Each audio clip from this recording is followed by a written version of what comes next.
A Hero Story: The Battle Against Adrenaline, starring Phantom Grant. Phantom's wife, returning home from dropping off their kids at her grandparents' for the weekend, unlocks the front door and enters the house. "Phantom," she calls. "Yeah," he answers. "Where are you?" "I'm in the kitchen getting a cup of water. What's up?" he asks. "I was thinking, with things being slow on your job and us being behind in all our bills, maybe you could consider finding a different job. I saw this ad in the paper where they were hiring truck drivers, and they're even putting people through training, and you don't have to pay nothing up front." "Sounds great," he said. "Let me see that. How much do they pay on local routes?" "Well, the thing is," she said timidly, squinching her face, "according to my sister's husband and what I read, you'll have to go over the road for a while because local companies require you to have some over the road experience." This didn't set too well with Phantom. Furiously, he slammed the paper on the floor. "There has got to be something better," he expressed aggressively toward his wife, grinding his teeth. "I'm not doing it. Forget it. I'm not doing it," he yelled.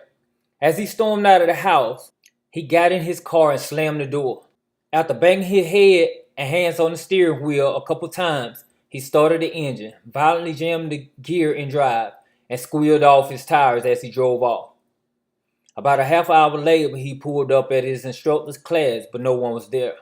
"Ugh!" he squeezed out with an angry sigh. Then parks his car and gets out, pacing back and forth with his hands on his head. Finally, he came to a halt in front of the classroom door. Sliding his back down the cold block wall, he rested against it, sitting on the sun-beaten, cracked-up sidewalk below him. As the shadows began to crawl up the building walls across the city streets, it lay evidence that it was getting late in the evening and he needed to get back home. By the time he pulled himself up by the tarnished doorknob on the classroom door, his instructor drove up. "Phantom, grab his bag for me," he implied as he walked over and unlocked the door. Taking the oversized bag out of the back seat of his instructor's dusty red Expedition, he followed him into the classroom and dropped it in the corner across from his desk. "So, what's troubling you?" his instructor asked while settling at his desk. "You know how I feel about fighting, right?" "It's my life," Phantom replied.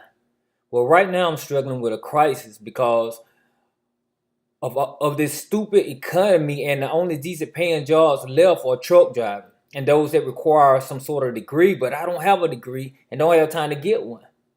My wife, she thinks that I should go drive trucks, but being on the road all the time, I won't have time to train, which means I would have to give up fighting. I can't do that. The contact, the adrenaline, the fan, people looking forward to seeing me. I mean, it's the only thing that I have that makes me feel alive and important." Phantom instructor listened patiently as he continuously complained about his situation. Then, as he laid back in his chair and let out an exhausted sigh, Phantom paused. "What is it?" Phantom replied. "So far, all I'm hearing is you and your problem, as if you don't have a family. After all these years of fighting, you still don't realize who your greatest opponent is. Should you ever defeat him, nothing nor no one will ever be able to overcome you again, not even the choice you're faced with. You know the concept. You can't see clearly with a cloudy mind. Besides, if every path you travel leads back to you, eventually you'll find that you're going nowhere. Now get out of here. I gotta get ready for class." When Phantom returned home, he opened up the door. Before he could get both feet in, his wife rushed over to him, wrapping her arms around his neck with a tight embrace. "I was so worried," she said. "The way you stormed out of here, I hadn't heard from you. I didn't know what to think. Please don't do that again," she begged. "You scared me half to death." Picking her up with her legs wrapped around his waist, he turned and closed and locked the door. "I need you," she said softly, staring into his eyes as she leaned back with her hands still interlocked behind his neck. As he silently looked off to the side as if he was staring at something on the floor, she leaned over and kissed him. He gave her no response. She kissed him again. This time he looked at her with an angry look on his face, removing his hand from embracing her. As she released her grip, she stood in front of him looking hurt and confused, exhaling with a frustrating sigh. And just when she turned to walk away, he grabbed her by the arm, pushed her against the wall, pressing his body tightly against hers as he took a firm grip behind her neck with his left hand and began to passionately kiss her. The next morning when she woke up, he had cooked some sizzling hot crispy bacon, buttery cheese grits, light scrambled egg as she loved them, and 2 pieces of golden brown toast with great jam, butter, and butter spread on them, and served her breakfast in bed. He also squeezed a few oranges and gave her a glass of ice-cold, fresh squeezed orange juice to wash it all down. As she blessed her food and began to eat, he looked at her with a loving stare. "I've decided to try this trekking thing," he said. "I'm not sure how it works, but if it's going to give them," pointing at their children pictures sitting on the dresser, "and you a better and more stable life, then I'm willing to trade my passion for that."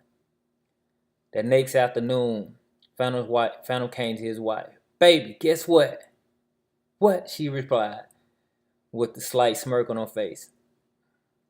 In 2 weeks, I start truck driving school." "Yay!" she responded excitedly. "Look," she said, "I know this is difficult for you, but we're going to get through this together. I promise. In the meantime, will you go and get the mail for me?" "Yeah, I got it," he replied.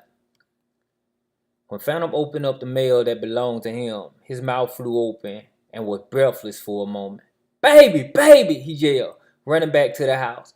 "What is it?" she replied with a confused, scared look on her face. "This is what I've been waiting for," he said with excitement. "I've been invited to fight at the National Martial Arts Championship tournament that's being held in Los Angeles, California in 2.5 weeks. Aren't you excited?" he stated. "Yeah, Phantom, very excited," his wife responded with the sound of disappointment in her voice. "I don't understand," he said with a firm voice. "I thought you'd be happy for me." "I don't understand," she replied. "I thought we were more important to you. You said you chose us, but I guess that was until something more important came along. Go to your tournament, Phantom. Enjoy yourself, but we're not going." As the day approached that Phantom was to board his flight, he could hear the voice of his instructor saying, "If every path you travel leads back to you, eventually you'll find that you're going nowhere." In a hurry, he called his instructor and told him, "I get it now. I could never see clearly because my mind was so clouded with my own affairs. My greatest opponent is myself. If I choose to picture myself in others' position and then respond to them the way that I would want them to treat me, then these choices wouldn't be so difficult to make. Thanks, Master Chester. I got to call my wife. I'm going to truck driving school."